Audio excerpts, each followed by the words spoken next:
Radha Vallabh Shri Harivansh Shri Vrindavan shaven चंद्र श्री वृंदावन धाम की जय। हमारे प्यारे सदगुरुदेव भगवान की जय। आज का विषय तो आपको थंबनेल से पता चल ही गया होगा। हम सब तो अपना आचमन करना जानते हैं। हम सबको पता है कि हमने आचमन अपना कैसे करना है, जो कि हमारे गुरुदेव भगवान ने बताया हुआ है। पर आप सबको ये भी पता है कि हमने जब भी अपने भगवान को भोग पवाना है तो उनका आचमन कैसे करना है। भोग पवाने के पहले ये बहुत ज्यादा जरूरी है कि हम भी अपने श्री जी का, लालजू का आचमन करवाएं।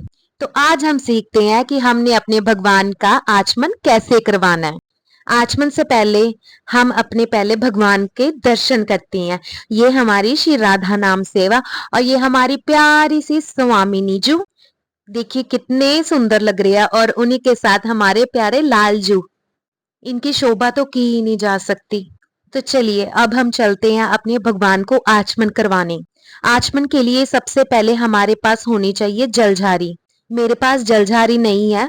अगर आपके पास भी नहीं है तो कोई बात नहीं, आप एक पात्र लीजिए, उसमें जल भर लीजिए और उसी के साथ एक खाली पात्र भी रखना है। मैं बहुत जल्दी जलझारी लूंगी क्योंकि इसकी आवश्यकता हमें रोज ही पड़ती है और ये बहुत जरूरी है। सबसे पहले हम करवाएंगे लालजू का आचमन। इनके पास मैंने एक पात्र रख दिया है, उसमें जल लेकर हमारी स्वामिनी जी को याद करेंगे और लालजू को याद करेंगे। और याद करते करते आप कहोगे, प्रभु हमारे लालजू आप आचमन कर लीजिए। ऐसी ही प्रक्रिया आपने 3 बार दोहरानी है। जैसे मैं कर रही हूँ वैसे भी आपने करना है। 3 बार प्रक्रिया आपने कॉन्टिन्यूसली करनी है। और ये हो गया हमारे लालजू का आचमन।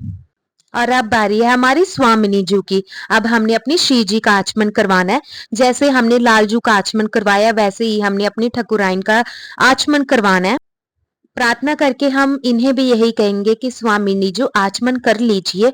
याद रखना, आप जितने टाइम भी भोग पवाते हैं, भोग से पहले आचमन कराना बहुत जरूरी है। जैसे हमारा आचमन जरूरी वैसे हमारे अपने भगवान का भी आचमन बहुत जरूरी है।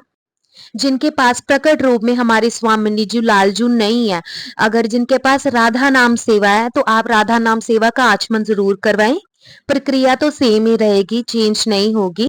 अगर प्रिया लाल जो प्रकट रूप में नहीं है तो कोई बात नहीं, राधा नाम सेवा आप राधा नाम सेवा का आचमन करवाए, वो भी स्वीकार ही होगा क्योंकि भगवान से बड़ा उनका नाम। तभी हमारे सदगुरुदेव भगवान कहते हैं कि नाम जप जरूर कीजिए। ऐसे किया जाता है हमारे भगवान का आचमन। अब बारी है हमारे आचमन की। जब भी हम सेवा में बैठे, कोई पूजा करे, कुछ भी करे धार्मिक, तो हमारा आचमन होना बहुत जरूरी है।